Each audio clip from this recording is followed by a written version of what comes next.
dernière prépa de la Bonjour. matinée. Bonjour.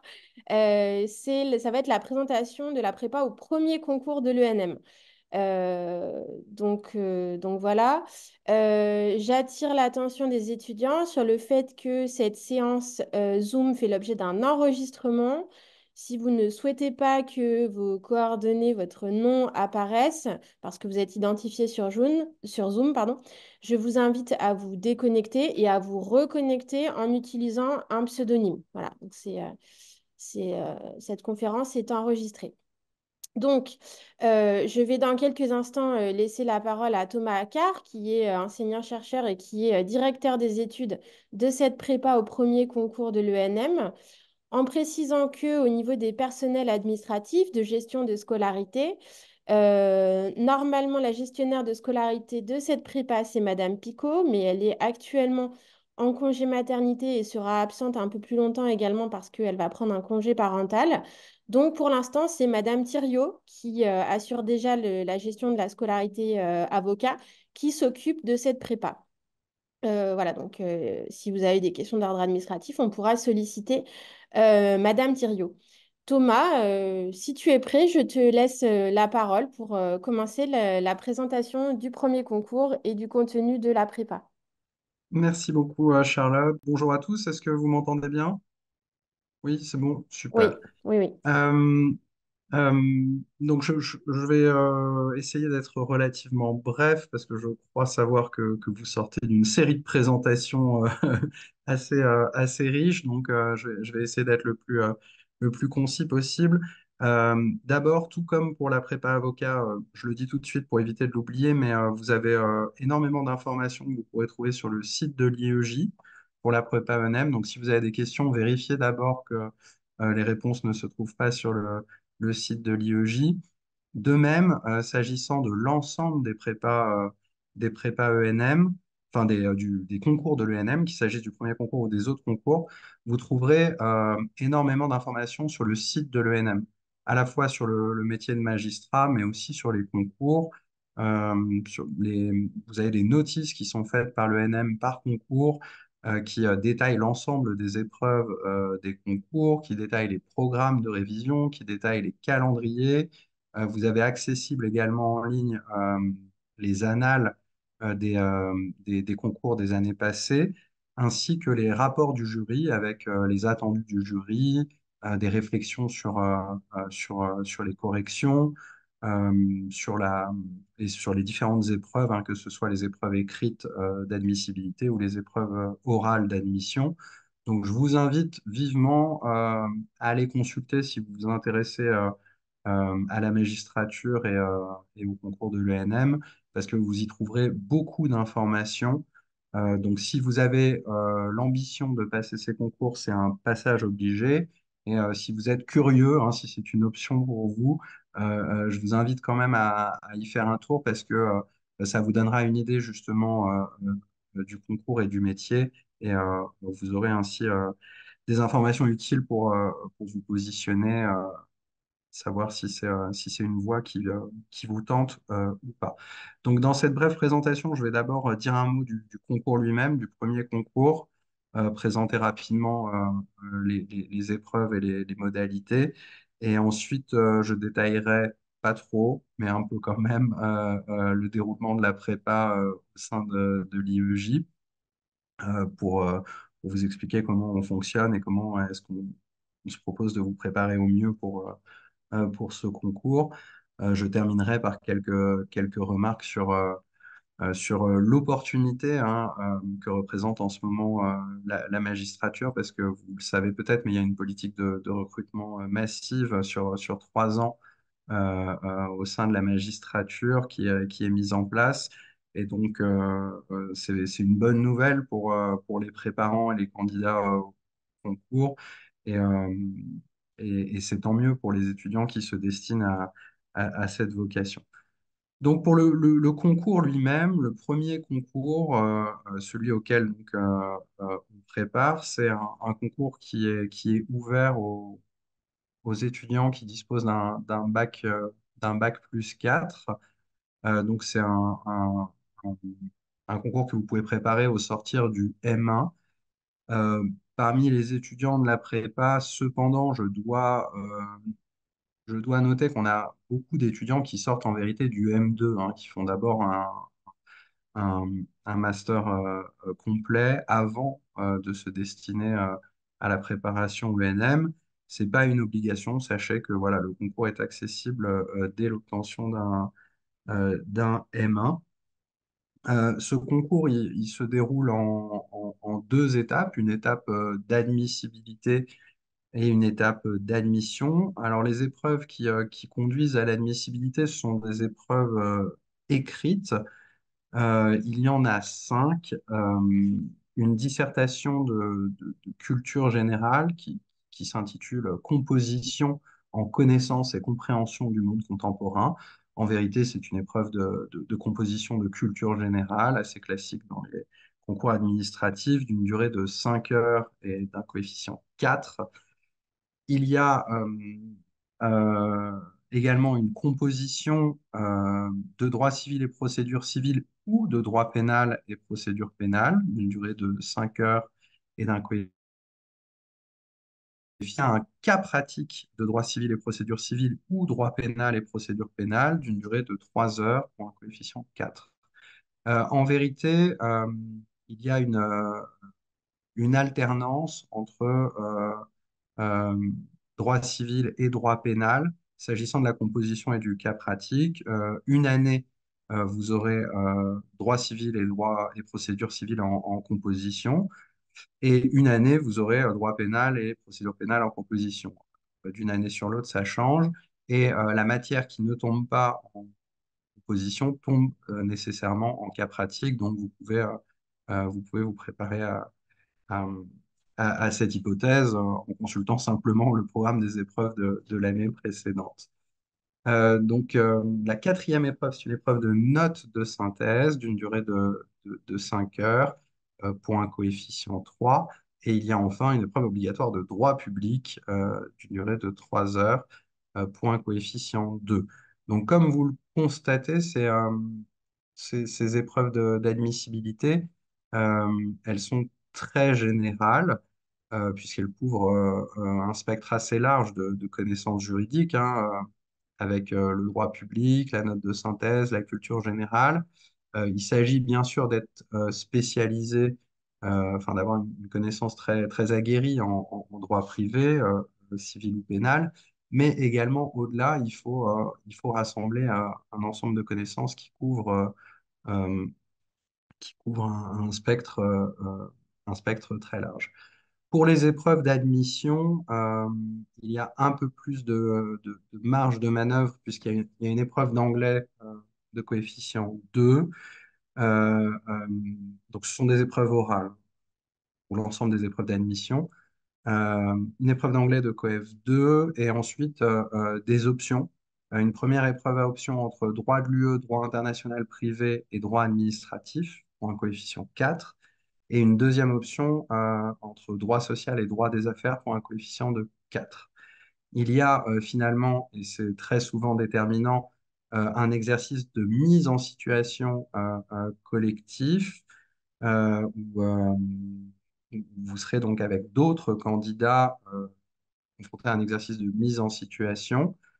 Cet exercice est suivi d'un entretien individuel de 40 minutes par candidat et cette double épreuve se voit affecter un coefficient de 6, donc qui est très important, avec une dimension éliminatoire pour les notes de 5 ou moins. C'est véritablement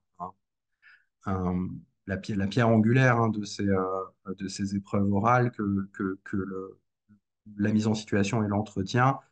Généralement, lorsque vous réussissez bien cette épreuve, vous êtes en bonne position pour le concours et inversement. Voilà pour une présentation générale des épreuves. Je vais passer à la prépa en elle-même. Donc, au sein de la prépa de l'IEJ, il y a plusieurs spécificités si on la compare notamment aux prépas privées. Euh, L'ambition de la prépa ENM de l'IEJ, ça va être de vous donner les armes pour préparer au mieux les concours, mais aussi, dans une certaine mesure, de vous laisser le temps de les préparer, ces concours, de votre côté, et de vous apprendre justement à adopter une méthodologie et une rigueur de travail à même de vous permettre de réussir dans ces concours.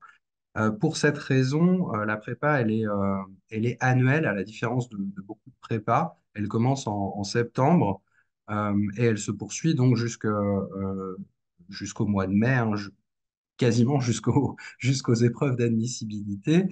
Et elle est complétée par une prépa spécifique à partir de septembre pour les étudiants qui sont admissibles et qui veulent justement se préparer aux épreuves orales. On a une prépa complémentaire hein, pour l'admission. Euh, L'équipe, on a la chance d'avoir au sein de l'équipe pédagogique de la prépa ENM des talents variés qui vont permettre justement de vous préparer aux différentes épreuves. On allie dans l'équipe pédagogique le meilleur des deux mondes, j'ai envie de dire, avec des universitaires, des enseignants-chercheurs de l'université que vous aurez côtoyés pour certains d'entre eux parce que ce sont des enseignants-chercheurs qui sont spécialisés en droit civil, en droit pénal, en droit public, comme c'est mon cas, mais aussi des philosophes, des historiens, des économistes pour la culture générale. Vous profiterez de ces compétences variées. Mais on a aussi la chance au sein de la prépa de connaître la participation de magistrats et plus généralement de professionnels du droit. Donc, dans l'équipe pédagogique, on a des magistrats qui participent aux conférences ou aux exercices d'entraînement et aux corrections qui y sont liées. J'y viendrai juste après. Et on a aussi des avocats qui, euh, qui ont une connaissance particulièrement précise de certains domaines pertinents pour le concours. Donc, on a la chance d'avoir cette équipe pédagogique très riche. Je ne vais pas la détailler ici. Je le fais à la réunion de rentrée pour ceux qui intègrent la prépa. Vous aurez l'occasion d'en savoir plus à ce moment-là. Mais voilà, sachez on a véritablement une équipe complète et super compétente euh, pour les différentes épreuves. Comment est-ce que se déroule l'année de préparation au sein de l'IEJ? Il y a en vérité trois modalités de préparation que je vais vous présenter brièvement. On a d'abord en début d'année, principalement donc au mois de septembre et octobre, et un petit peu au mois de novembre, ça dépend, des cours magistraux qui visent à couvrir le programme des différentes épreuves. On a des cours magistraux en droit civil et procédure civile, droit pénal et procédure pénale, en droit public, et on a aussi des conférences de fond sur en culture générale. Ça, c'est pendant les premiers mois, véritablement. L'objectif, c'est de vous permettre de vous remettre à niveau dans des matières que peut-être vous n'avez pas vues depuis longtemps parce que vous étiez spécialisé en master. Et donc, peut-être que vous n'avez pas fait beaucoup de droit civil, que vraisemblablement, vous n'avez pas fait beaucoup de droit public. Et l'idée, c'est de vous redonner les connaissances de base dans ces matières afin de former un socle solide pour approfondir ensuite dans l'objectif des épreuves. Parallèlement à ces conférences de fond, j'ai envie de dire, on a aussi des conférences de méthode qui vont viser à présenter en détail les différentes épreuves du concours, la méthodologie à même de satisfaire ces épreuves. Et voilà, on va vous donner des trucs et astuces euh, euh, pour, euh, euh, pour surmonter ces épreuves. Quelle méthodologie il faut appliquer, quels conseils pratiques vous sont utiles pour les préparer. On va essayer de vous équiper au mieux justement pour la préparation. Donc ça, c'est la première, le, le premier, le premier ensemble de conférences et de cours que vous aurez pendant les premiers mois de la prépa. Ensuite, on a évidemment, comme dans toutes les préparations au concours, des entraînements et des concours blancs, c'est-à-dire des mises en situation qui vous permettent de vous confronter directement aux épreuves du concours, de mettre en œuvre les connaissances acquises et de vous tester en fait véritablement sur les épreuves. On a trois concours et trois entraînements tout au long de l'année qui sont étalés hein, tout au long de l'année. Euh, la différence entre les concours blancs et les entraînements, c'est que les entraînements, vous allez préparer euh, les épreuves de votre côté. Je dis ça, mais cette année, le format a un peu changé parce que on a essayé d'ouvrir des salles justement pour les étudiants, de sorte à ce qu'ils puissent composer les entraînements en situation quasiment, enfin faire comme un devoir sur table. Et ensuite, les entraînements donnent lieu à une correction qui n'est qu'orale. Les enseignants correcteurs vont faire une correction générale de l'exercice à l'oral. Les étudiants sont répartis en groupes et ont la faculté de poser des questions, de proposer oralement leur contribution, enfin la manière dont ils ont traité le sujet.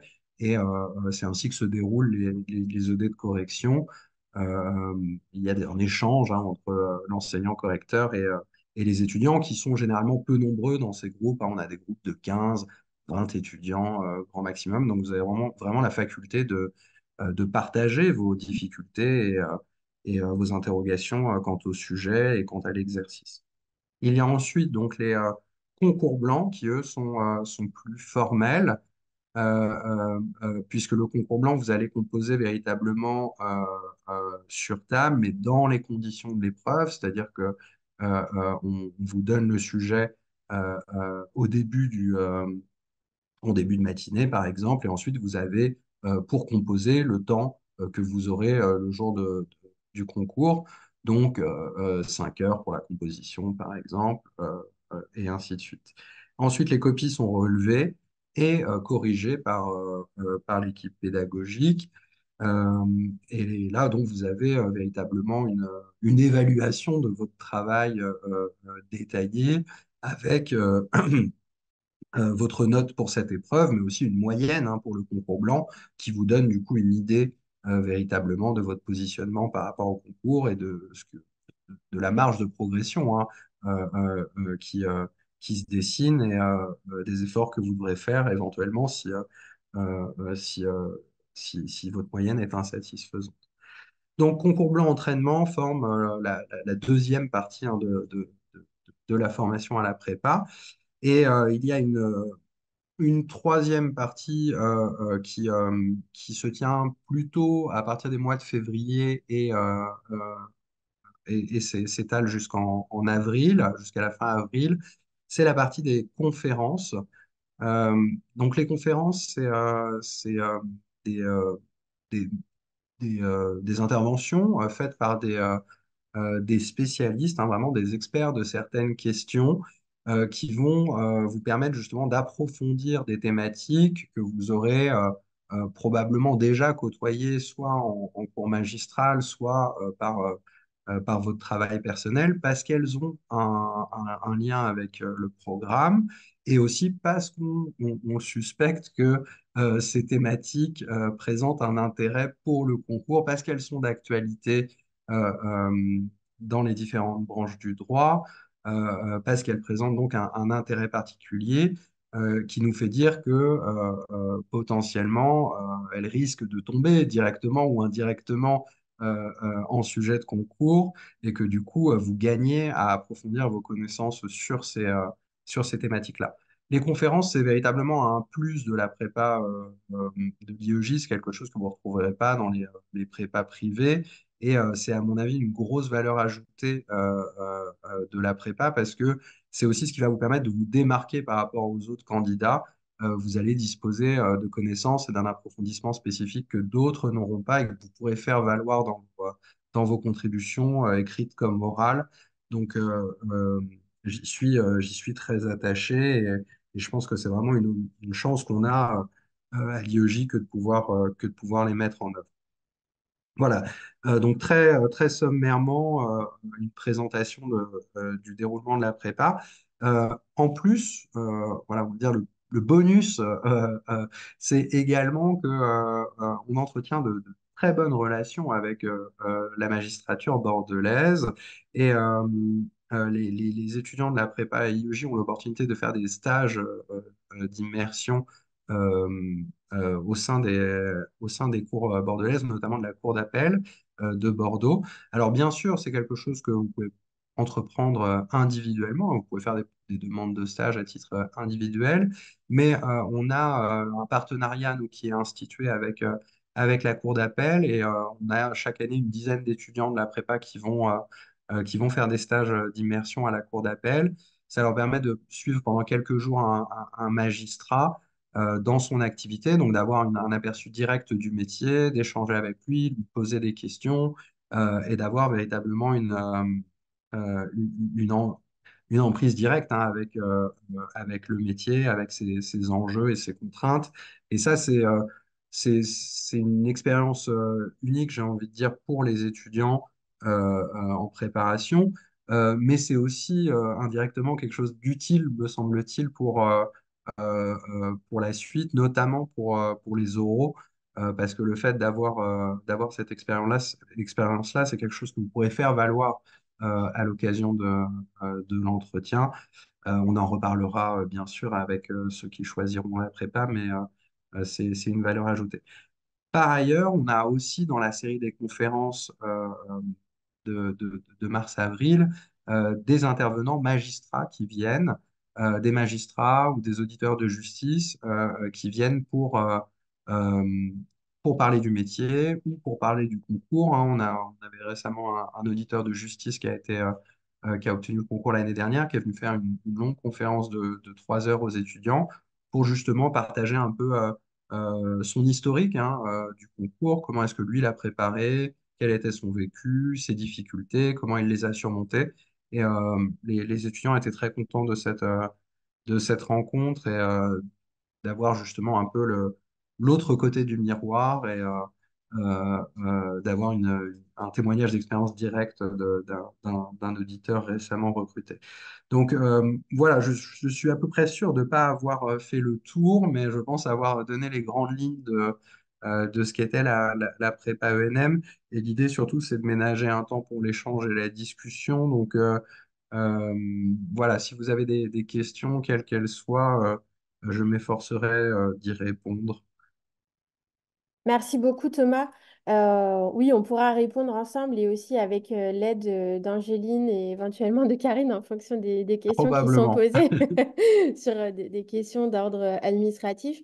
Comme tu l'as dit, alors, il y a beaucoup d'informations évidemment pour les étudiants, mais on a la chance et on est assez content, voire fier d'avoir dans nos équipes pédagogiques des magistrats qui, malgré leur charge de travail, consacrent du temps quand même à la préparation des étudiants au premier concours. Donc évidemment, c'est très précieux hein, pour les candidats de pouvoir échanger directement avec des magistrats du tribunal ou de la cour de Bordeaux. Les stages, comme tu l'as dit, là aussi, hein, on pourra répondre éventuellement à des questions sur les conditions d'attribution des stages, etc. Donc tout ça, on en est très content. J'ai dû m'absenter à un moment donné 2 minutes, donc peut-être que tu l'as dit, mais aussi on a une préparation spécifique, c'est-à-dire que comme tu l'as dit? Oui, j'en ai parlé, oui. Ah, Mais, d'accord, voilà. mais C'est-à-dire que... tu peux Non, revenir non, mais dessus. alors, beaucoup moins bien que toi, hein, c'est certain, mais quand les résultats des écrits sont connus, donc généralement à la toute fin du mois de juillet, bien à partir de la réouverture de l'université fin août, pour les étudiants qui sont admissibles, euh, alors on a des bons résultats, mais malgré tout, ils sont quand même assez peu nombreux, donc ça nous permet de faire un accompagnement quasi personnalisé.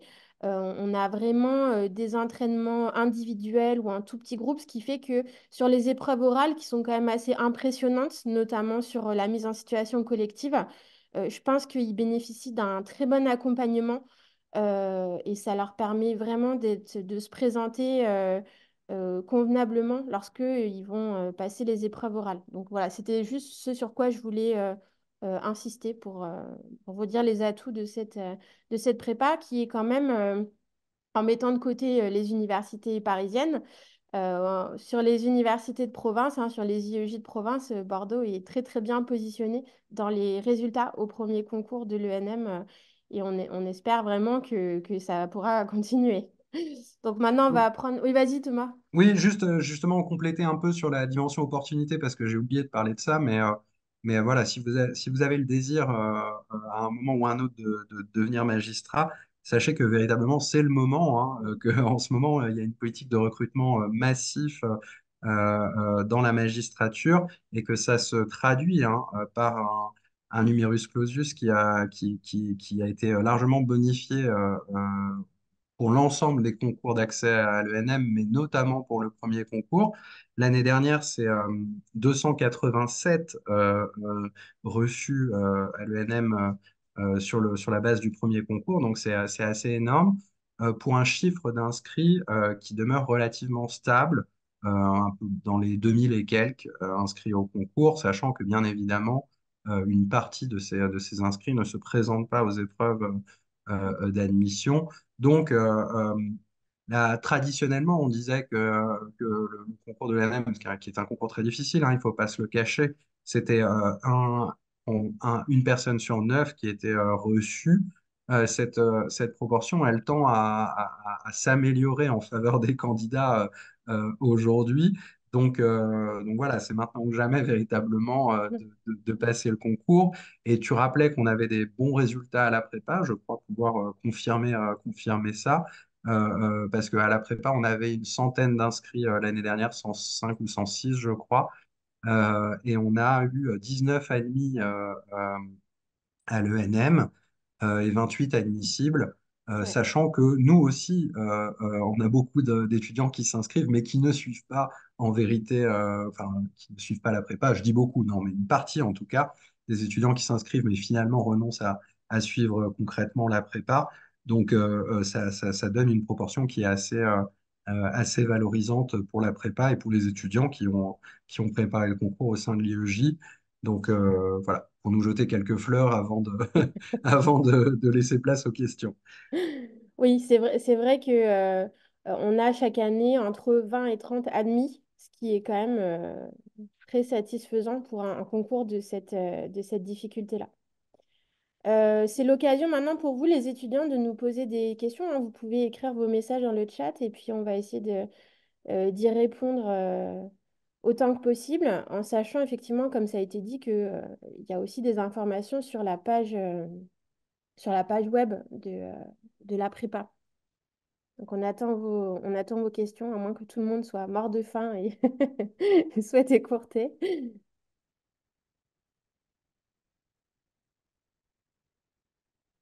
Bon, j'ai l'impression que pour l'instant, il n'y a pas de questions. Peut-être, je vais écrire dans le chat aussi l'adresse mail générique qu'on peut utiliser s'il y a besoin de nous contacter. Hop, donc là, je l'ai mis, hein, vous l'avez, c'est scolarité-enm@ubordeaux.fr.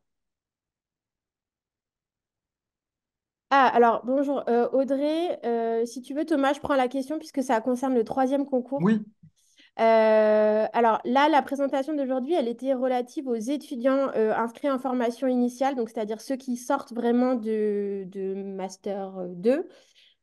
Pour les informations relatives au deuxième et troisième concours, on n'avait pas envisagé d'en parler aujourd'hui.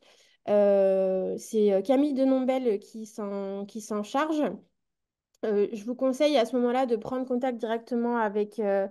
De toute façon, vous avez les informations. Karine, vous êtes en train de le montrer peut-être euh, Oui, sur le oui, site donc internet. sur le site de la faculté de droit, toujours Ouais. pareil. Euh, Parce que là, la particularité, c'est que c'est plutôt sur des publics qui vont être en formation continue. Donc, voilà, les modalités d'inscription, la prise en charge du coût de l'inscription, etc., c'est un petit peu différent. Les épreuves aussi, évidemment, sont différentes, notamment sur voilà, les dossiers documentaires et les conditions d'accès. Donc déjà, il faut bien vous renseigner sur les conditions de recevabilité parce qu'il vous incombe en fait de vérifier que vous êtes éligible pour passer le concours. C'est pas nous qui allons vérifier ça, notamment lorsque c'est des profils un peu particuliers. Karine, je parle sous votre contrôle, Oui, hein. tout à fait. Et donc pour ça, il faut aller sur le site de l'ENM Ouais, et ensuite faire la recherche en fonction de son profil. Donc concours. Et là, vous avez je suis étudiant, je travaille dans la fonction publique ouais, ou je travaille dans le secteur privé. Et là, vous ouais. avez toutes les conditions pour pouvoir vous inscrire. Oui, Conditions parce que d'âge, conditions d'ancienneté, etc. c'est ça, parce que, alors, je vous avoue que j'ai plus les détails en tête, mais il me semble que les conditions ont été un peu élargies ces Oui, derniers il y a des temps. modifications. Alors, il me semble qu'au niveau de l'âge, en tout cas sur le troisième concours, je Oui, crois, c'est c'est 50 ça. ans maintenant. Ouais. Donc, voilà. Et sachant que le concours complémentaire, alors pour l'instant, c'est À pas officiel, mais modifier. a vocation Oui. à être supprimé, hein, le concours complémentaire, remplacé au profit d'un concours professionnel, mais parce qu'il y a vraiment une réforme des voies d'accès à l'ENM. Et on s'est fait confirmer par l'ENM directement que pour l'instant, on était dans l'attente des décrets d'application de la loi du 20 novembre 2003. Donc, c'est-à-dire que pour l'instant, voilà, on n'a pas d'informations très concrètes sur ce concours professionnel. A priori, ça ne concerne quand même pas les concours 2 et 3. Mais sinon, pour ce que je peux vous dire sur la particularité des concours 2 et 3, c'est qu'on fait une formation à distance. Donc, ça veut dire que là, on peut prendre des candidats de toute la France. On n'a pas de cours en présentiel. Euh, Vous avez accès à un espace numérique de travail avec la plateforme pédagogique Moodle sur lesquels il y a des vidéos, des quiz. Il y a aussi un encadrement avec des tuteurs en petits groupes. Donc, ce sont des enseignants-chercheurs ou des coachs qui vont prendre par groupe de, en général, 5 régulièrement pour faire le point, vous donner des conseils de méthodologie. On vous donne évidemment aussi un programme, un découpage du programme en disant, ben voilà, septembre, octobre, il faut faire ça, novembre, décembre, il faut faire ça dans chacune des matières. Vous avez des concours blancs à faire, à préparer chez vous. Et ensuite, il y a des classes virtuelles de correction, c'est-à-dire que toujours en Zoom, mais cette fois en direct, hein, non pas en vidéo. L'enseignant, voilà, vous fait un exercice enfin, vous fait une séance de correction. Vous pouvez interagir avec l'enseignant à ce moment-là, poser des questions. Et puis pour les personnes qui ne peuvent pas assister en direct, on a les vidéos qui sont disponibles en replay. On a des corrections écrites, etc. Mais j'en profite ici pour dire à tous, comme vous êtes un public différent, que tout ça, tout ce que je viens de vous dire là sur la préparation à distance avec les vidéos sur Moodle, les classes virtuelles, les corrections écrites, etc., c'est que pour les publics en formation continue. Donc, concours 2 et 3 et jusqu'à présent, concours complémentaire. Ce n'est pas pour les étudiants qui sont en formation initiale et qui sortent de master pour lesquels on a fait le choix de privilégier des interactions en présentiel, donc sur site, à l'IEJ, etc. Voilà. Et donc, pour retrouver d'autres informations, vous allez sur le site de la faculté de droit, ici l'Ankari EJ. Et donc ici, vous allez sur préparation au concours de l'ENM. Et vous avez tout de suite en haut, ça s'appelle donc préparation ENM en e-learning. Et c'est là où vous retrouverez toutes les informations concernant notre préparation pour les concours de trois modalités d'inscription, le programme notamment, etc. Mm. Merci, Karine. Concernant la question de Mathilde F, préparez-vous l'oral avec le RAEP. Est-ce que vous pouvez m'expliquer l'acronyme? Parce que là, je ne le connais pas, celui-là. Alors, il me semble que pour le RAEP, ça fait partie justement des concours professionnels. Mais c'est quoi? Donc, les concours Ça veut de dire trois. quoi, RAEP? Et, alors, je ne me rappelle plus exactement le sigle, mais c'est le rapport. Les étudiants, ils ont un rapport pour le grand oral, enfin, un Ah, formulaire, la fiche la individuelle. fiche individuelle. Et donc, pour les concours professionnels, enfin, en Oui, tout cas, le concours de trois, c'est le RAEP. d'accord. Oui, oui, Donc, ça fait c'est partie. prévu. Oui, oui, c'est prévu parce que même pour les étudiants en premier concours, ils sont accompagnés dans la rédaction de leur fiche individuelle. Donc, c'est valable aussi pour les deuxième et troisième concours, pour répondre à la question de Mathilde. Ensuite, il y a eu la question de Chloé, des informations sur la date des inscriptions. Alors là, on vous donnera les dates officiellement. Elles vont être validées là très prochainement. Donc, on vous les mettra officiellement la semaine prochaine. mais on peut vous donner des périodes indicatives puisque voilà, donc c'est sous réserve, mais ça devrait pas changer beaucoup. Donc je suis en train d'essayer de les retrouver, en espérant ne pas vous dire de bêtises. Oui, donc pour les primo-entrants, c'est-à-dire ceux qui n'ont encore jamais passé le concours et qui vont s'inscrire pour la prochaine fois. Normalement, on prévoit une première phase d'inscription au mois de juin, c'est-à-dire la première quinzaine de juin, où vous pouvez déposer votre dossier en ligne sur une application qui s'appelle e-candidat. Et ensuite on fera un point sur les candidatures fin juin, avec ensuite une période d'inscription plutôt en juillet. Après, on a d'autres phases de candidature un peu plus tard, plutôt vers juillet-août. Normalement, c'est réservé à ceux qui n'auront pas été admissibles aux écrits. Mais le cas échéant, on peut prendre des retardataires en fonction du nombre de places. Et Euh, c'est pareil pour la sélection, parce que je vois qu'il y a une question sur la ah oui. question de la sélection à la prépa de l'IEJ. Ça dépend principalement du nombre d'inscrits. Mm, Euh, voilà, les années précédentes, on n'a pas eu besoin de faire de sélection, mais pour ouais, le cas où il y aurait une inscription massive ou importante et que on ait besoin ouais. de faire une sélection pour respecter les contingents. Mais c'est vrai qu'en fait, il y a quelques années, on était obligé de sélectionner parce qu'on avait, alors on a quand même une grosse capacité d'accueil, hein. On est à 250, Thomas, je crois. Mhm. À une époque, on était obligé de sélectionner, mais depuis qu'il y a eu le passage de la sélection entre la licence 3 et le master 1, ça a considérablement réduit le nombre de personnes qui ont souhaité passer le concours ou en tout cas s'inscrire à l'IEJ, de telle sorte que là, ça fait quelques années qu'on n'opère plus de sélection. À partir du moment où vous avez le bon diplôme, master 1 ou master 2 en droit, euh, on, on admet. Voilà. Oui, Euh, oui, mais c'est une raison de plus pour vous de tenter votre chance, parce que véritablement, il y a moins d'inscriptions à la fois à la prépa de l'IUJ, mais plus généralement au concours aussi, hein. Il y a quelques années, on était à 4000 inscrits, enfin 3000 et quelques 4000. Aujourd'hui, on est plutôt dans les 2004. Donc voilà, tout ça joue en faveur des candidats qui se destinent au concours. la question de Gabriel, je vais avoir besoin de l'aide de Karine ou d'Angéline. Si on a passé le concours par le passé, mais pas en 2024, j'aurais tendance à dire que oui, on peut s'inscrire Oui, comme en primo. primo-entrant. Oui. Ouais, un primo-entrant, donc c'est-à-dire plutôt en juin, pour vous répondre, Gabriel.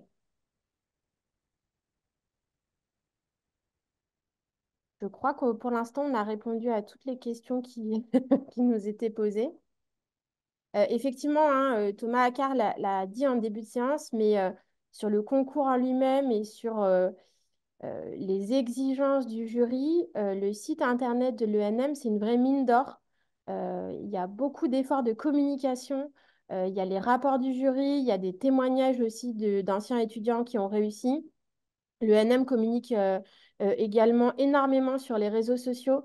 Sur LinkedIn, régulièrement, on a des vidéos de présentation. Alors moi, j'étais étudiant, j'ai fait ceci, cela. Pourquoi j'ai passé le concours? J'ai réussi le concours en faisant comme ci, comme ça. Alors bien sûr, c'est pas parce que vous regardez ces vidéos que vous allez réussir, mais ça peut donner quand même des petits tuyaux. Et vraiment, je pense qu'au-delà de l'IEJ, il faut quand même beaucoup creuser vos recherches sur le site internet de l'ENM. Hélène, concernant la formation en e-learning, je n'ai pas trouvé les tarifs. C'est les tarifs de la formation continue. Karine, ils sont Oui, alors affichés? si, ils sont disponibles. Donc, encore une fois, sur le site IEJ, je vais vous montrer. En fait, il y a une plaquette et sur la plaquette, vous avez les tarifs. Donc, préparation ENM en e-learning.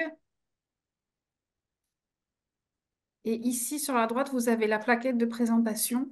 Et en page 4, vous retrouverez les tarifs. Et vous Voilà. avez tout le... Enfin, voilà, je vous conseille d'aller voir cette plaquette. Ouais, sachant qu'après, il y a un gros travail d'échange avec le service de la formation continue pour euh, la prise en charge, l'absence de prise en charge par rapport à votre situation individuelle. Après, n'hésitez pas à écrire sur l'adresse fonctionnelle. Alors, la plus simple, ça sera celle de l'IEJ de Bordeaux. Ouais. On Oui, puisque redirige l'autre, elle est... ensuite. Voilà, on redirige Mm, après si besoin. Et là, je pourrais vous répondre de façon plus détaillée en vous donnant les coordonnées de la formation continue pour vous renseigner pour un devis, etc. mm. Moi, pour enseigner, alors moi, cette année, je ne suis pas enseignante dans la prépa au concours de 3, mais je suis sur le concours complémentaire qui fonctionne globalement de la même manière. Ce qui est très appréciable dans ces préparations, c'est que c'est beaucoup plus individualisé parce que déjà, il y a moins d'étudiants, enfin de candidats, d'apprenants. Et puis surtout, les séances de tutorat, ça permet vraiment de prendre le temps pour nous de connaître un petit peu les candidats, voir quel a été leur parcours intérieur et leur donner aussi des conseils un peu adaptés par rapport à leur reconversion professionnelle. Donc c'est vrai qu'il y a beaucoup d'échanges et puis en plus on a bien conscience hein, que sur des personnes qui sont en reconversion professionnelle, c'est difficile parce que on mène une activité professionnelle, on a souvent une vie personnelle et familiale assez riche, on se lance dans l'aventure du concours. Donc, il y a besoin beaucoup de soutien psychologique. Et là, on a une équipe de tuteurs qui est assez dévouée. Et puis, moi, de mon expérience personnelle, j'ai vu que entre différents candidats, moi, j'en ai par exemple deux pour le concours complémentaire. Il se trouve que le hasard les a réunis dans mon groupe de tutorat. Et alors même qu'ils sont séparés par 300 ou 400 kilomètres, puisque c'est une formation à distance, ils s'appellent tous les jours, ils font des révisions ensemble, ils se font des entraînements, ils se corrigent ensemble, etc. Donc ça vous permet aussi de ne pas être complètement seul. Voilà, ce qui est quand même aussi assez important dans l'idée de la préparation d'un concours qui est assez difficile.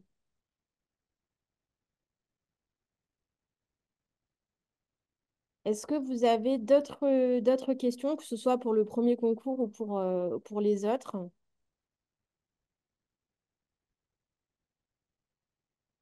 J'ai l'impression que non. Euh, Si ça convient à tout le monde, je vous propose de s'arrêter là pour aujourd'hui. On aura cette vidéo qui sera mise en replay accessible sur le site internet de l'IEJ dès qu'il y aura eu le montage, etc. Après, on vous a mis hein, toutes les adresses de contact, tous les liens pour accéder aux différentes informations et on reste disponible pour répondre à vos questions. Merci à tous et à bientôt. Bonne journée, bon après-midi. Au revoir. Au revoir. Au revoir. Au revoir. Donc, je coupe le Zoom, hein, je précise pour tout le monde. Merci Karine, merci Angéline. Bonne journée.